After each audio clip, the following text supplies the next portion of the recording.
Week 2 in the Big South has come and gone. Before we get into Week 3's action, let's take a look back at the week that was. Number 9, Kennesaw State traveled to Ohio to take on FBS opponent Kent State and nearly spoiled the Golden Flashes home opener. The Owls led at halftime 16-10, but trailed by 4 late in the fourth quarter until Daniel David found the end zone with 1:47 left. Kent State tied the game with 10 seconds left to force overtime. After Kennesaw fumbled on their opening possession, Matthew Trickett connected on a 43-yard field goal to lift Kent State to a 26-23 victory. Dual-threat quarterback Daniel David threw for 185 yards and rushed for 74 with a pair of scores in the loss. Charleston Southern was blown out by South Carolina 72-10. The Gamecocks scored early and often in the rout. For Charleston Southern, quarterback Jack Chambers connected on 14 of his 30 passes for 116 yards, while true freshman quarterback Ross Malmgren connected for 11 of his 13 passes for 77 yards and Southern's only touchdown. Gardner Webb lost to East Carolina 48-9 Saturday. Junior running back A.J. Moses scored the Runnin' Bulldogs' only touchdown, a 1-yard run in the second. Quarterback Jordan Smith completed 11 passes for 147 yards in the loss. Sophomore Isaiah Gathings caught 4 passes for 83 yards. North Alabama traveled to Missoula to take on number 22 Montana and had the Grizzlies on upset alert by leading 17-16 at half, thanks to a pair of long touchdown passes by Christian Lopez. Montana came out of the break and outscored the Lions 45-0 in the second half. Lopez completed 14 of his 33 passes for 320 yards and 2 scores. Jacoby Byrd and Cortez Hall each scored for North Alabama. Monmouth held on to a 21-7 halftime lead to defeat Lafayette 24-21 on Saturday. Pete Guerrero got the scoring started with a 19-yard run in the first quarter. He finished the day with 152 yards on 26 carries in the win. Lafayette got within 3 points with less than 5 minutes to go in the fourth, but could not complete the comeback. Kenji Bahar threw for 194 yards and a score in the win. Presbyterian was blown out by Mercer at home in their season opener Saturday afternoon, 45-7. The Blue Hosts trailed 42-0 until Zola Davis found the end zone on a 1-yard run in the fourth quarter. Junior quarterback Brandon Thompson threw for 150 yards and added 76 yards on the ground in the loss. Campbell took down Division II Shaw University 38-14 for their first win of the season. Freshman quarterback Haj Malik Williams completed 18 of his 24 passes for 235 yards and a pair of scores and added 86 yards and a touchdown on the ground. Running back Jonathan Hawkins had 2 touchdown runs in the win. Hampton lost to Division II Virginia Union at home Saturday night. Virginia Union got off to a hot start in the first, but Hampton led 17-14 at halftime after a pair of second-quarter touchdowns from former Florida State quarterback DeAndre Francois. The Panthers outscored Hampton 22-0 in the second half of their 36-17 win. Francois finished with 188 passing yards and 37 rushing yards. Before we get into Week 3, let's take a look at the updated Big South Conference standings. Number 9, Kennesaw State is one of 5 teams in the conference at 1-1. Presbyterian is 0-1, while Gardner Webb and Charleston Southern are both 0-2. The Kennesaw State Owls remain at number 9 in the updated Stats FCS Top 25 and hit the road once again as they head to Alabama State. The Owls are 10th in the FCS in total yards and rank 2nd with 658 rushing yards. Monmouth will host Albany this week as they look to win their second straight game. The Hawks have allowed just 78 rushing yards in 2019, the second fewest in the FCS.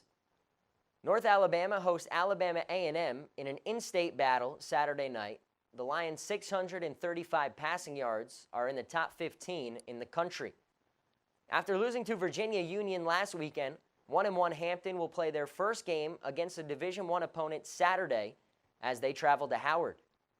Winless Charleston Southern will host number 15 North Carolina A&T.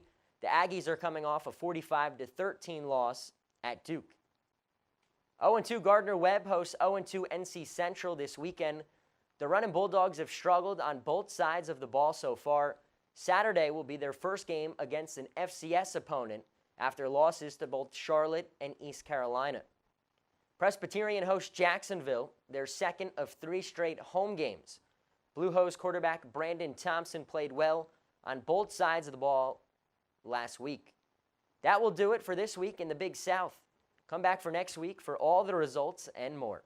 For the FCS Conference Whiparound, I'm Frank LaSala. A look into what happened in Week 2 in the CAA. Despite forcing 4 turnovers, William and Mary got blown out by Virginia 52-17. The Tribe couldn't get anything going on offense. They were 1 for 11 on third down, one of the many reasons they were defeated. New Hampshire lost a defensive battle against Holy Cross. With 1 minute and 56 seconds left to play, the Wildcats forced a turnover on downs 2 yards shy of the goal line. Then Carlos Washington Jr. took a handoff from Max Brosmer, but was dropped for a loss and fumbled. Holy Cross recovered in the end zone, giving them a late 13-10 lead. On the following drive, Holy Cross intercepted Brosmer to seal the game. Elon used the ground game to beat Citadel 35-28. The Phoenix rushing attack was led by sophomore Jalen Thomas, who took 20 carries for 135 yards and 2 touchdowns. Braylon Cyphers took 13 touches, 80 yards, and delivered the game-winning touchdown in the fourth quarter. Deshaun McNair added a touchdown as well in the win. Richmond took a 45-13 beating from Boston College. In the loss, the Spiders gave up 518 offensive yards, 346 of those on the ground.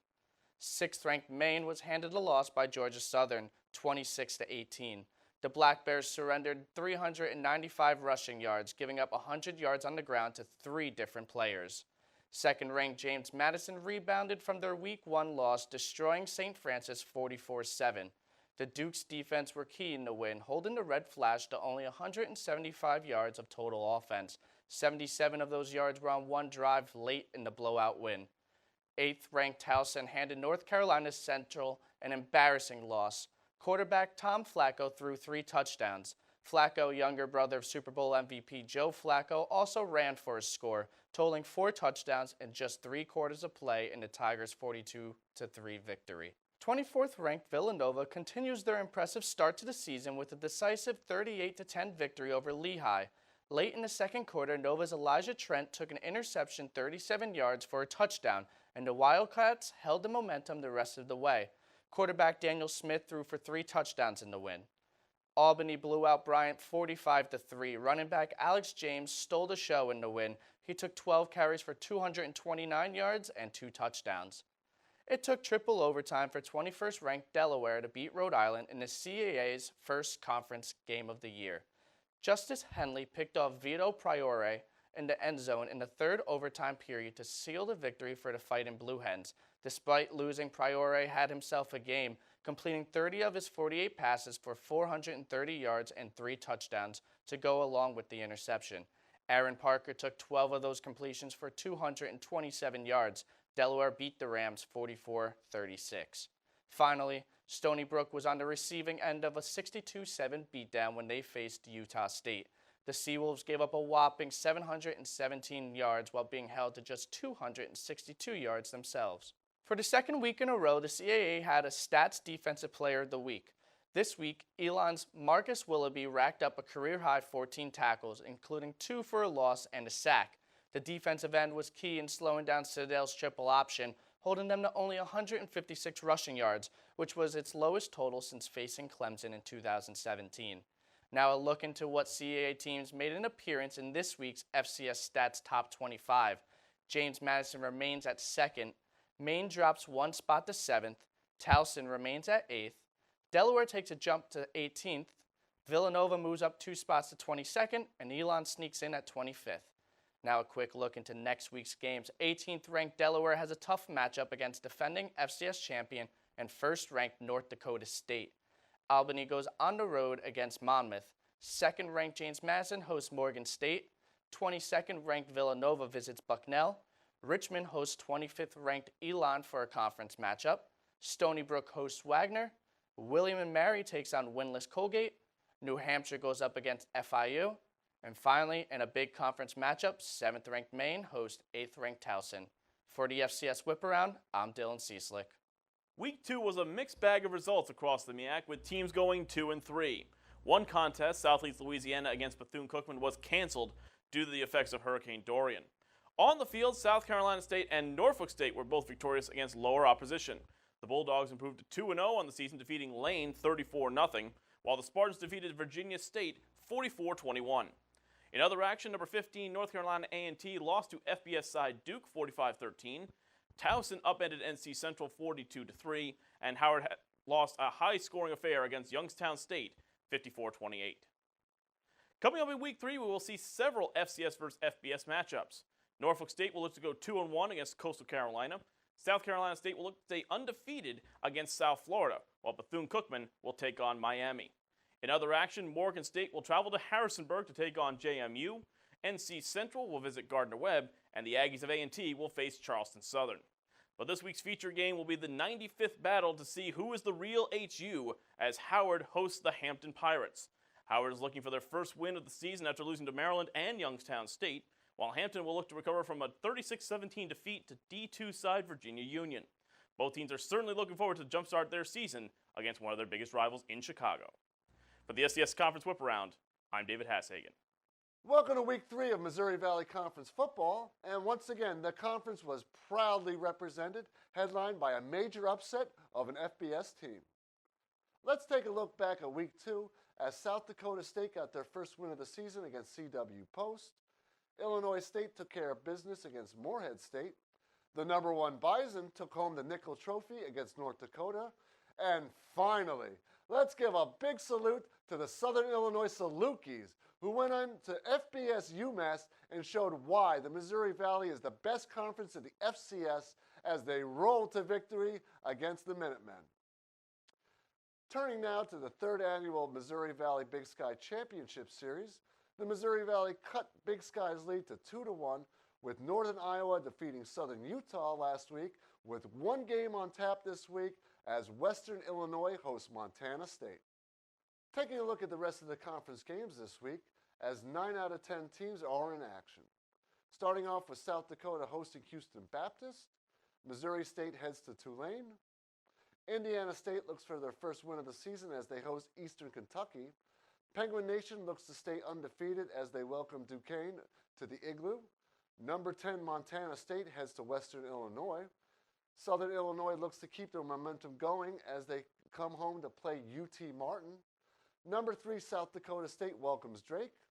Number 13 Illinois State travels to their rival Eastern Illinois in the Mid-American Classic. And finally, in the game of the week, the number 1 Bison get their first test of the season as they head to number 18 Delaware. Time for this week's Conference Players of the Week.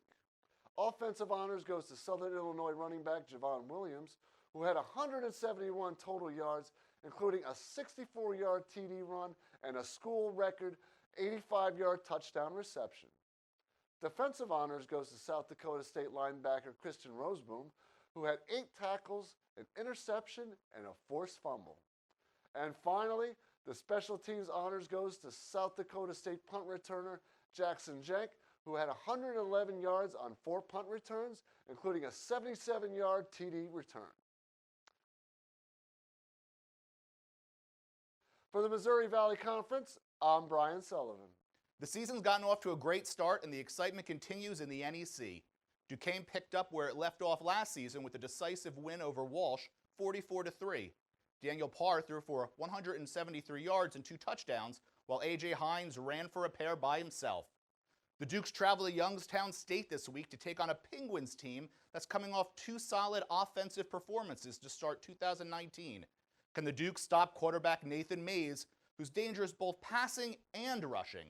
Youngstown was successful on the ground with 454 rushing yards and 6 touchdowns against Howard last week. St. Francis hosts Merrimack this week as the Warriors' second straight NEC opponent. The Red Flash is looking to get back on track after losing to James Madison last week in a one-sided loss 44-7. Merrimack lost a close one to Central Connecticut 40-37, but QB Christian Carter looked like the real deal, tossing 4 touchdowns. St. Francis had expected to be led by their defense. Let's see if they're up for the challenge.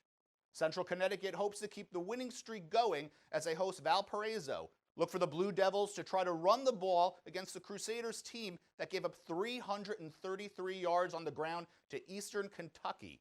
It will be interesting to see if the Crusaders can stop Aaron Winchester and the Blue Devils' talented running backs who have the luxury of running behind that stacked offensive line. Sacred Heart hopes that Logan Marchie continues where he left off against Bucknell as the Pioneers take on Lafayette. After dropping the first game of the season to Maine, Marchie came back strong against Bucknell for 316 yards and 3 touchdowns. But the Leopards also have to account for Julius Chestnut, who has a big playability as seen last week with his 86-yard touchdown. The Bulldogs hope to stop the season from getting away from them as they host 0-2 Fordham this week. Fordham should be a tough opponent as Brian has to stop a talented offense led by QB Tim Demarat. It's important for the Bulldogs to get the ball to Nisavachia this week. The talented wideout only has 97 yards on the season. Brian also needs to cut down on errors as the quarterbacks have thrown 2 interceptions in each of the first 2 games. After starting the season 0-2, Wagner hopes to turn it around against Stony Brook. The Seahawks need to watch out for the Seawolves ground game that put up 247 yards and 3 touchdowns against Bryant in Week 1. And don't sleep on Wagner quarterback Christian Alexander Stevens. In the loss to East Stroudsburg, he threw for 234 yards and a score. Dimitri McKenzie has also proven to be a threat. We will see if his solid 2019 season continues. It was a defensive battle in Moon, Pennsylvania as Robert Morris fell to Kentucky State 13-7 on Saturday. But it's still early enough in the season for the Colonials to get headed in the right direction as they take on the Dayton Flyers this week. While it's only been 1 game, Dayton gave up 358 yards on the ground to Indiana State. Let's see if the Colonials' run game, led by Elijah Jackson, can exploit the rush defense of the Flyers. George Martin only has 162 yards through the air this season and no touchdowns. It's important to Robert Morris for him to improve. Long Island University has the week off, but will return the following week against Sacred Heart. Have a great time watching the games this week. I'll see you next time. I'm Scott Glennon with this FCS Whiparound. I'm Alex Marinoni with your Week 2 Pioneer League Whiparound. Week 2 is much better as the conference as a whole went 4-4. For a quick recap, the Georgetown Hoyas defeated Marist 45-3. Dayton defeated Indiana State 42-35. San Diego dropped a close one to UC Davis 38-35. Stetson downs Louisiana College 58-13. Butler bounces back against Indiana Wesleyan 30-27. Davidson blows out Virginia Lynchburg 45-7. Drake fell to Truman State 10-7, and Illinois State beats up Morehead State 42-14. For some of the standout players this week, we start with Dayton quarterback Jack Cook, who went for 303 total yards and 4 touchdowns. And Dayton wide receiver Adam Troutman reeled in 11 balls for 132 yards in their win. For San Diego, running back Emilio Martinez rushed for 115 yards and a score, and wide receiver Dalton Kincaid hauled in 2 touchdown passes. For kick returner Michael Armstead, he had another nice day as he went for 152 total yards on just 4 returns. Butler quarterback Sam Brown went for 300 total yards and 2 touchdowns, and running back Brad Snyder went for 115 yards and a touchdown on the ground in their win. Davidson freshman safety Jaden Pass took a 37-yard pick 6 against Virginia Lynchburg in their win. Stetson wide receiver Steve Burdett led the game with 102 yards on just 5 receptions in their blowout victory. For the week coming up, we have our first conference matchup as Stetson will head to Marist to kick things off. Stetson is coming off a big blowout win that saw 311 total yards and 6 touchdowns come on the ground. Marist this past week gave up 272 yards and 4 touchdowns on the ground to Georgetown. So look for the running game to be a point of emphasis in this one. The rest of the league will continue out-of-conference play as Valparaiso looks to right the ship as they host 2-0 Central Connecticut. Valparaiso will have their hands full with Central Connecticut quarterback Aaron Winchester, as through 2 games this year, Winchester has 395 total yards and 3 touchdowns. In our next one, 0-2 Drake will head to Booking, South Dakota to take on South Dakota State. Drake will have their hands full as South Dakota State currently sits at number 3 in the FCS Top 25. Dayton will take their air attack to Joe Walton Stadium to take on 0-2 Robert Morris. Morehead State will host Kentucky Christian.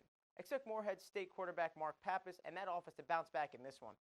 Davidson will look to move to 3-0 as they host West Virginia Wesleyan. Butler will take on Taylor University at home, and Jacksonville will look to get into the win column as they head to South Carolina to take on Presbyterian College. For the Pioneer League, I'm Alex Marinoni. What is up, Patriot League fans? I'm Scott Churchson, and this is your football game plan Patriot League Whiparound. The Patriot League went 2-4 this week, with the Hoyas crushing Marist at home 43-3 and Holy Cross edging New Hampshire 13-10, bringing both teams to a 500 record. On the losing end was the Leopards falling to Monmouth 24-21, Fordham dropping in Indiana against Ball State 57-29, Bucknell losing to Sacred Heart 30-10, and the Mountain Hawks falling in Villanova 38-10. So, time for my offensive and defensive player of the week. Offense was easy in my mind. Hoya senior Gunther Johnson. While Johnson only went 9 for 14 with 77 yards and a touchdown, he did run for 68 yards on 9 rushes with 2 touchdowns in Georgetown's 40-point win. On defense, this wasn't as easy a choice for me, and some might disagree, but I went with Chris Riley from Holy Cross. The 6'3 defensive back had a late-game interception in Crusader territory, plus broke up a Hail Mary on the final play of the game to secure Holy Cross's first win of the year. We kick off this upcoming week with Georgetown at home against the Catholic Cardinals in a battle for bragging rights in Washington, D.C. Georgetown is definitely riding high after their 40-point win and look to improve to 2-1, while the Cardinals suffered a tough loss last week in double overtime 32-31. Lafayette is at home against Sacred Heart. The Leopards need to focus heavy attention on sophomore running back Julius Chestnut. Chestnut picked up 187 all-purpose yards and 3 touchdowns last week en route to their 30-10 victory. Lafayette's running game is a concern of mine after gaining negative 12 yards last week, but they had a good game last week from Shoemaker, who in his first start is starting to look like the quarterback of the immediate future. Fordham and Bryant face off against each other looking for their first win. Fordham is in the middle of a 3 road game set in face a Bryant team that was blown out 45-3 last week. The Rams have been solid on offense, averaging 355 yards a game this season, but their defense has been a bit of an issue. However, they should put up better numbers against the Bryant team that's been outscored 80-13 in their first 2 games. At home, Bucknell faces a hugely challenging opponent against 2-0 Villanova. The Wildcats have outscored their opponent 72-24 and face off against their third Patriot League opponent in 3 games. Bucknell, meanwhile, seeks his first win under head coach Dave Cecchini. The former finalist for FCS National Coach of the Year will be relying heavily on sophomore wide receiver Brandon Sanders, who's averaged over 11 yards a catch and a touchdown across the first 2 games for the Bisons.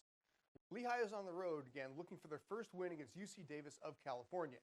The Aggies picked up just shy of 400 yards in the air last week in their first win of the season, which will make for an interesting matchup, as the Leopards have averaged a pretty strong defense against the air game with just 232 yards a game given up.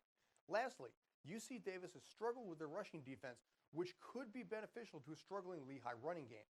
And lastly, the Raiders are on the road against the 1-1 tribe of William and Mary. William and Mary got crushed 52-17 last week against Virginia thanks to both a weak defense giving up 500 yards and an even weaker running game, the latter of which could be a benefit to what so far has been a soft Colgate defense. But I do see the Raiders winning their first game of the year. For Patriot League FCS Whiparound, I'm Scott Churchson. I'm Troy Anthony, bringing you your whip around for the FCS's Southern Conference. The SoCon would have 7 teams in action this past weekend, who would combine for a 3-4 record. Western Carolina Catamounts would head to the NC State Wolfpack for their Week 2 matchup. The Catamounts were trounced by the Wolfpack by a score of 41-0. The Catamounts couldn't get anything rolling. Quarterback Will Jones went 15 of 27 for 98 yards. The team as a whole only amounts to 106 total yards. This will be one of the Catamounts want to forget. Western Carolina is now 0-2 and find themselves last in the conference. Up next, they'll be hosting the 1-0 North Greenville Crusaders this Saturday at 3:30. After getting demolished last week by Marshall, the VMI Cadets made sure to pay it forward as they took care of the Mars Hill Mountain Lions 63-21. The Cadets offense just could not be stopped as quarterback Reese Udinsky went for 264 yards and 4 touchdowns. The running game would prove unstoppable as the Cadets would run for 220 yards behind Alex Ramsey's 88 yards and 2 touchdowns. VMI would also win the turnover battle 5-1 as AJ Smith and Caleb Tucker would account for 2 interceptions apiece. VMI will begin conference play next week as they'll head to the 1-1 ETSU Buccaneers, for a 7:30 showdown. The Mercer Bears would head to Presbyterian College to take on the Blue Hose in their Week 2 matchup. Mercer would dominate by a score of 45-7. Bears QB Robert Riddle would continue his impressive start to the season, going for 325 yards and 3 touchdowns. Wide receiver Tucker Cannon would be Riddle's go-to guy, hauling in 7 passes for 144 yards and 1 touchdown. The Blue Hose would have no answers for the Bears offense, allowing over 500 yards. The Bears will be home next week, hosting the 1-1 Austin Peay Governors at 7 o'clock. Just like last week's matchup, the Citadel Bulldogs would have a hard-fought game against the Elon Phoenix, making a fourth-quarter comeback and tying the game, only to lose to the Phoenix with a late touchdown, 35-28. QB Brandon Rainey threw for 1 touchdown and ran for 3. In that spread option offense, things will get no easier for the 0-2 Bulldogs, as they have to take on another option offense in the 1-1 Georgia Tech Yellow Jackets at 12:30 this Saturday. This week, the Chattanooga Mocs would drop their first game of the season to number 18th ranked Jacksonville State Gamecocks, 41-20. Mocs QB Nick Tiano couldn't get anything going through the air, as he only completed 50% of his passes. And their defense couldn't stop Gamecocks quarterback Zarek Cooper, as he threw for 344 yards and 2 touchdowns. The Mocs run game looked good though, as they would go for 156 yards and 2 touchdowns behind running back Ford's big day. The Mocs will be heading to Knoxville this weekend to take on the 1-1 Tennessee Volunteers. The 17th ranked Furman Paladins would go on the road to take on the Georgia State Panthers. Georgia State will pull out the victory, 48-42. Furman did the FCS proud, as this was truly a battle late into the fourth quarter. With just over 2 minutes remaining, the Paladins would get the ball deep in their own territory with a chance to take the lead. Unfortunately, they just couldn't capitalize, turning the ball over on downs and essentially ending the game. This was a shootout, as both quarterbacks in this game had a day. Furman's Darren Granger threw for 311 yards and 4 touchdowns, while the Panthers' Dan Ellington threw for 362 yards and 5 touchdowns.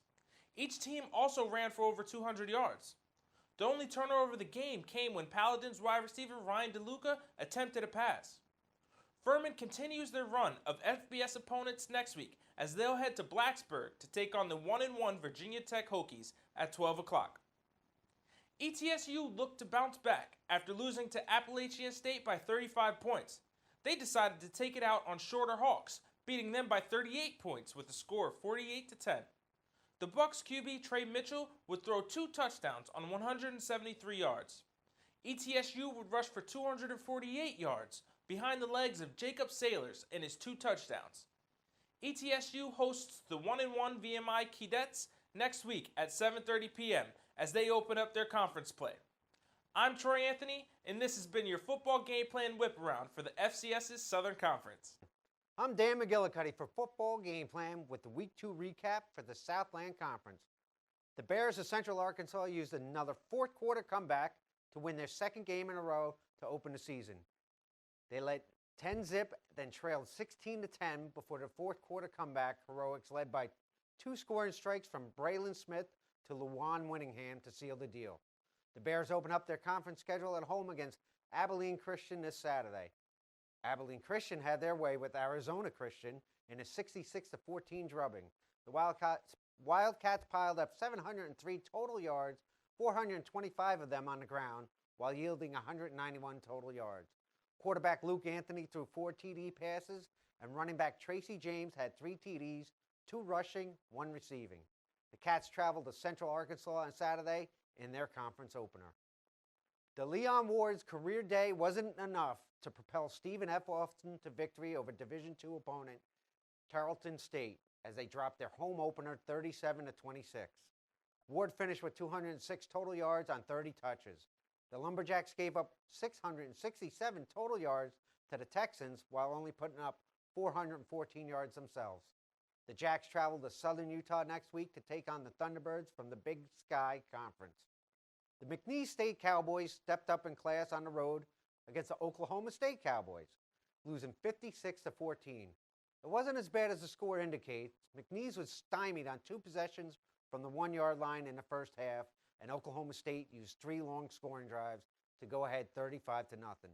McNeese scored on a Cody Oregon pass to DeAndre Hicks 4 minutes into the second half, and it added their other TD in the fourth quarter. They host Alcorn State Braves this weekend for Military Appreciation Day. The Houston Baptist Huskies piled up 624 total yards en route to a 58-13 thrashing over visiting Texas Wesleyan. Bailey Zapp threw for 249 yards and 3 TDs while adding 47 yards rushing. 3 quarterbacks totaled 348 yards passing, and 8 different players contributed to 278 yards on the ground. The Huskies trailed 7-0, then ripped off 58 straight points while the D held the Rams to 130 total yards. Domination is when you pile up 579 total yards and 33 first downs while yielding 109 total yards and 5 first downs. The Sam Houston State Bearcats did just that as they destroyed the Aggies from Oklahoma Panhandle 77-0. Donovan Williams had 117 yards rushing and 1 TD, and Tanyel Carter had 106 yards rushing and 3 TDs. They will travel up north to face the Fighting Hawks of North Dakota this week. The Northwestern State Demons home opener was ruined by the Mustangs of Midwestern State 33-7. The Mustangs jumped out to a 19-0 lead before the Demons scored their lone TD with 1 minute and 7 seconds left in the half, only to give up a 32-yard TD pass on the last play of the half to trail 26-7. The Demons only managed 243 yards of total offense and head to Death Valley to take on the LSU Tigers, who are ranked 3rd in the FBS. The Texas Southern Tigers and the Incarnate Word Cardinals combined for 1,151 yards of offense and 107 points, with the Cardinals prevailing 63-44. Quarterback John Copeland was 25 for 40 for 5 TDs and 344 yards, while Amir King had 157 yards rushing and Kevin Brown 114 yards on the ground. Wide receiver Cam Williams had 6 catches for 146 yards and 3 TDs. The Cards are off this week and host Sam Houston State on the 21st. The Lamar Cardinals gave their fans a treat on Saturday as they defeated Mississippi Valley State 23-20 in OT on a 44-yard field goal by Bailey Giffen. The Cards trailed by 7 when Jordan Hoy scored on a 2-yard run with 31 seconds left, and Giffen hit the PAT to tie it up. Hoy finished with 233 yards passing and 68 yards rushing with 2 TDs. Dallas Martin had 14 tackles, 1 for a loss. Darian Wilson, 11 tackles, 3 for a loss to lead the way defensively. Lamar steps up in class to face the 17th-ranked Aggies of Texas A&M in College Station. The Southeastern Louisiana Bethune-Cookman game was canceled due to Hurricane Dorian, and they travel to Ole Miss to take on the Rebels. Nicholls State was off and resumed this Saturday at Prairie View A&M. A quick look at the FCS rankings has Southland Conference with 4 teams in the top 25. Nicholls State drops 2 spots to the 12th position. Central Arkansas moves up 6 spots to 14th. Southeastern Louisiana stays at 23rd. Sam Houston up a spot to 24th.